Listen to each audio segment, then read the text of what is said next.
Hello everyone, so good to see you all again today. So today I weighed in at 269.4, which means I'm down 1.1 pounds from yesterday. Look at us getting back into those 260s, right? Slowly but surely. I also wanted to show y'all a little thing that I have set up. I really like when people are doing those videos where they're showing y'all their post-it notes and stuff going down in the sizes. And I just did a mini one right here. It's nothing crazy. Let's move you over just a little bit. It's right here. It's right here. Now, technically, because I weighed in at 269 today, I could move this 270. But I was playing with my thoughts in terms of like, what do I want to do? Like, do I want to be at a certain weight for 2 days before I remove it? You know what I mean? Because those videos never show that. They don't show you if you move it and then you go back up. I don't see them putting the number back up. Now, the goal is that the number never goes back up. The goal is that once I remove that sticky note, that number is gone forever. Who are you? I don't know you. I've never known you. But you and I both know that weight is different than that. The weight loss surgery, why do I keep saying weight loss surgery? Oh, it's because I want to talk to y'all about weight loss surgery.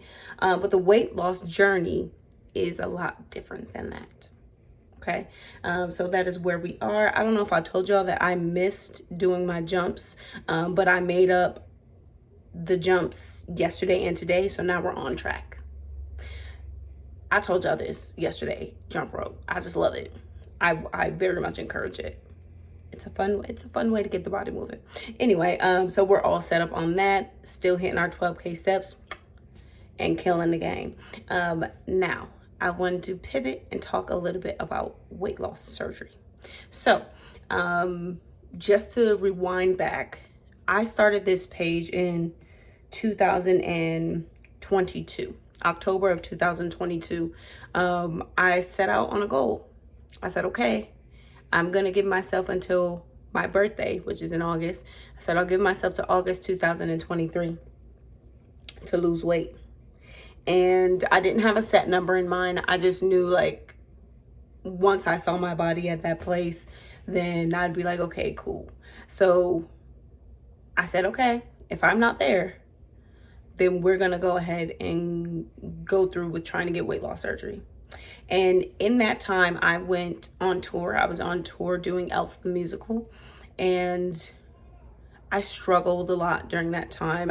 If you don't know anything about being on tour, you're living out of hotel rooms. Most of them do not have fridges. If they do have a fridge, of course, you're getting a mini fridge, and a lot of those mini fridges don't work properly, or they're very, very mini, very mini. And then you have a roommate. So even if you got a decent sized mini fridge, 2 people's stuff go into there. Not ideal for someone on a weight loss surgery. Not ideal for someone who really needed stability at the time to assist me. Trying to be on a weight loss journey and not being at home, or not even just being in a stable place, not a good time. But I tried. I did the best that I could, and I lost weight and gained it back during that time. So I didn't get any bigger, but I was not able to sustain the weight loss. And so after the tour, I went back home. I was like, let's continue on, because you still set this goal. Let's see what happens. And over the next, because the tour ended, the 31st was our last show, December 31st. So over the next 9 months, yes, because I weighed myself September 1st, I proceeded to get to the largest weight I have ever been, which is 341.8 pounds. I would go back and forth between doing fasting. Sometimes I would eat extremely restricted. Sometimes I would go for a little bit like eating like keto, and then It didn't sustain. I wasn't getting a lot of movement in at all. I was not focused on movement, really. I was really focused on my food, and I was not doing that well. And yeah, so once I got to that point, and September 1st rolled around, and I was finally ready to look myself in the mirror. Y'all, it was tough. I knew I could feel it in my body that I was in a place I had never been in before. My body was aching and hurting in ways that I've never had. And so I was like, okay, let's step on the scale and see what has happened. Y'all, I was devastated when I stepped on that scale. But also I was like, well, what did you expect? You knew what you were facing. You knew what you want to do, and you had no real plan in place. How did you think winging it was going to help you? Winging it is how you got here. And so, because I told myself the year before that if I did not lose the weight in enough time, that I was going to go ahead and go for weight loss surgery, that's what I did. So I made a consultation that same day. After I stepped on the scale and was like, okay, I really got to lock in. I made a consultation to get the surgery. I looked up a bunch of different surgeries. I found one that I felt was going to be suited well for me. I was like, okay, I think this is great. I called my insurance. First, I looked up my insurance to make sure that it was covered. I did see that they covered, but it had like certain stipulations, like not covered if under blah, blah, blah, blah. And I was like, this is a lot. I feel that I'm pretty smart, but maybe I'm not gathering this right, and I want to make sure that I have it correctly. So I even called. It was like, hey, this is what I'm trying to do, just trying to see if it's covered under my plan, blah, blah, blah. The guy who I got on the phone said yes. He's like, yes, it is covered. Great. I was like, wonderful. So, excuse me, I just looked up weight loss programs that use my insurance that could be covered with, and then I made an appointment. I think I had the appointment maybe like 3 days later. And yeah, because it was around 3 days later, 3 or 4 days later, I had the appointment, and I walked in there and I handed them my insurance, and they said, are you paying for this out of pocket? And I said, no, my insurance covers this. And they said, hold on, let's go ahead and look. The woman was like, I'm pretty sure that we don't accept this insurance carrier. But let me go ahead and check. Lo and behold, she checked, they did not. And I was like, that's so crazy, because I literally called my insurance to ask this question and was told yes. And she was like, okay, well, even for you to have the consultation today, it's going to cost you $500 out of pocket just to even speak to them today. And here are the options. She handed me a piece of paper. Here are the options for payment. Y'all, the cheapest surgery, the cheapest was like $8,300. $8,300. Majority of that would have needed to be paid upfront. On top of the $500 I would need to pay to even walk into the room to talk to them about weight loss surgery. And I said, thank you so much for your time today. I'm going to leave. And they said, okay, you're not going to hear a follow-up from us, because in order to do a follow-up, we would have to put your information into the system, and they'll still try to charge you for just even coming in today, like missing the appointment type thing. So they really looked out for me. But yeah, I left and I was devastated. I was devastated. And it was hard to face a feeling of devastation over something I really didn't want to do. Because there was a time many years before that where I did have insurance that covered weight loss surgery. And I know because I knew someone close to me who had the same insurance who went and got it done. And they were telling me, hey, you should come with me. We can just go do this together. And at that time, I kept saying, no, I just know that this is something that I can do. I know I can do this. I know that I'm not at the place where I need that kind of assistance. And so I didn't want to do it. But then I had gotten to the point where I was like, I'm just sick of this. Look at me, I'm 341.8 pounds. At that time, I'm saying 341.8 now because that's what it was. But at the time, I literally kept saying, like, I'm 400 pounds. To me, it was 400. I was like, it might as well be 400. What have I done? And that's how I really felt about it. Not gonna hold you. And so I was like, you're feeling devastated over something that you really didn't even ever want to do. But now it's because you're feeling like you can't make this happen without it. And I learned a lot about myself and my relationship with God in that time. Because I knew that without him, I wasn't going to be able to get it done. And so I had to truly pray and ask the Lord to lead me and guide me in the journey. Because it's something that I truly, truly desired. And I knew that I was going to have to do it without the surgery. And so we locked in and said, okay, you don't have the money for surgery. So are you going to make your way onto my 600-pound life? Or are you going to get to work? I mean, like really get to work. And we got to work. And the Lord has kept me on the longest and healthiest weight loss journey I have ever experienced.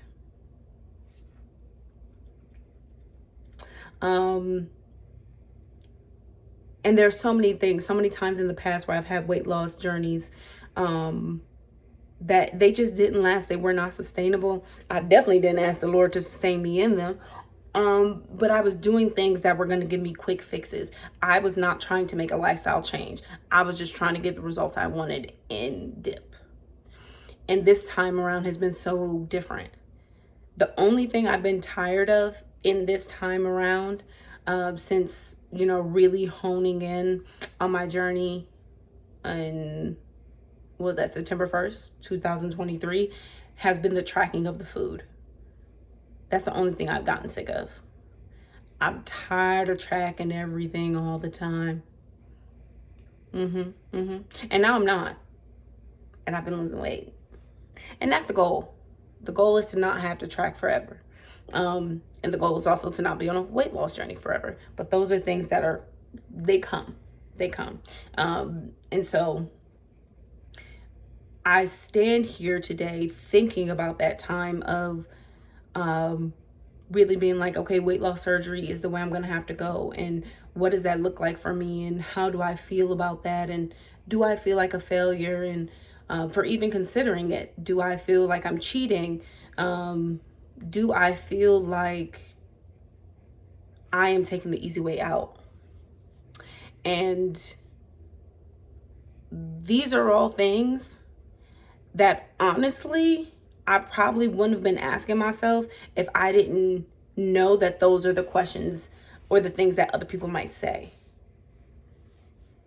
I was so concerned with how I might be viewed for getting help with something I needed help with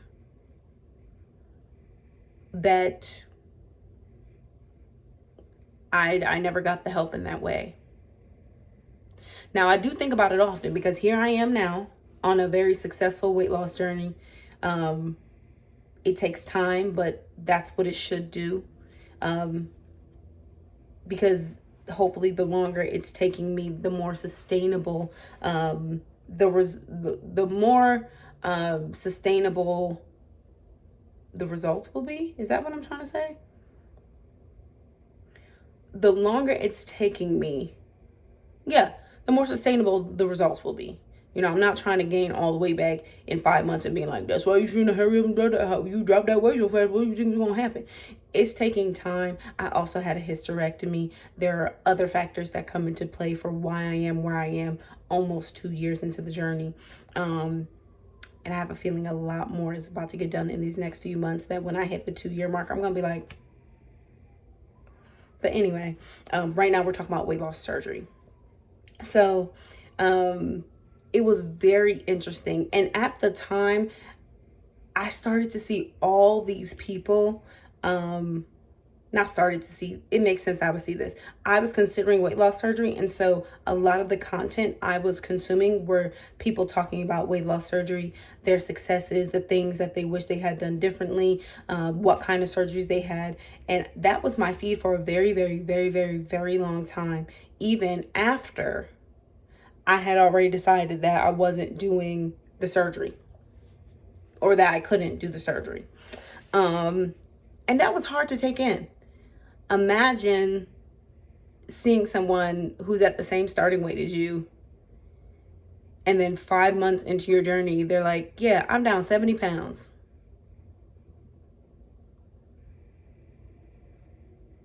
Hard. Even though you can wrap your head around the fact of why they're down 70 pounds. You know that's probably not realistic for you. And though I had a lot of excess weight on me, I didn't have enough weight on me to lose 70 pounds in 5 months. That wasn't going to happen. Could have been closer if I had been going to the gym that entire time too. I didn't really start the gym until month 3. But anyway, I think about it often. I think about how different things could have been for me if I had ended up getting that surgery. I think about how I would feel about myself if I had ended up getting that surgery. I think about maybe the life events and things that I like to celebrate and do, how those could be shaped differently. And I'm thankful that things went the way they went. I do feel ultimately that because I didn't get the surgery, the Lord was able to instill discipline in me. He was able to instill self-control in me. He was able to instill patience, which I'm still working on, but he was able to instill that in me because I didn't get something that I wanted quicker than I needed to get it. For me personally, I got to really get a grasp on some things, have it in me in a way that it would not have had time to cook if I had gotten surgery. And that's just the truth of the matter for me. Now, am I against weight loss surgery? No, not at all. I firmly believe that it is a wonderful tool and that if someone needs it, they should get it. That's what I believe, especially because I do know that weight loss surgery is not a magic pill. It's going to assist you in many ways, yes, but that's what it's doing, assisting. It does not do the work for you. You can gain weight back after having weight loss surgery. So, I don't have, again, anything against anyone who has used that tool and they just went a different route in building up those skills. The skills of going to the gym and eating well or eating better for themselves, things like that. Sometimes I even think like, dang, because I was already maybe like 7-8-ish months into my journey when Ozempic and all those kinds of things started to become super popular. Like everybody and their baby mom was talking about it. And I was like, ain't that crazy? Because if they had told us information maybe 7 to 8 months earlier after they denied me on the weight loss surgery, well, after my insurance didn't cover it, I would have went right to the doctor and said, put me on the zip. Run me that shot. Oh, what the Lord saw fit for another way. And here we are today. So yeah, I just wanted to touch on that a little bit because I know sometimes I talk about not getting weight loss surgery and you might not know exactly how that came about. And now you do. So that is where we are. I'm very thankful for the way my journey has come about and continues to go. I hope that this reaches you wherever you are and really remind you that the journey is yours. And however it looks for you is okay, as long as it works for you. It's not going to look like my journey. It's not going to look like somebody else's journey. You got to work your journey. Okay? All right. Well, I'm going to see you all tomorrow.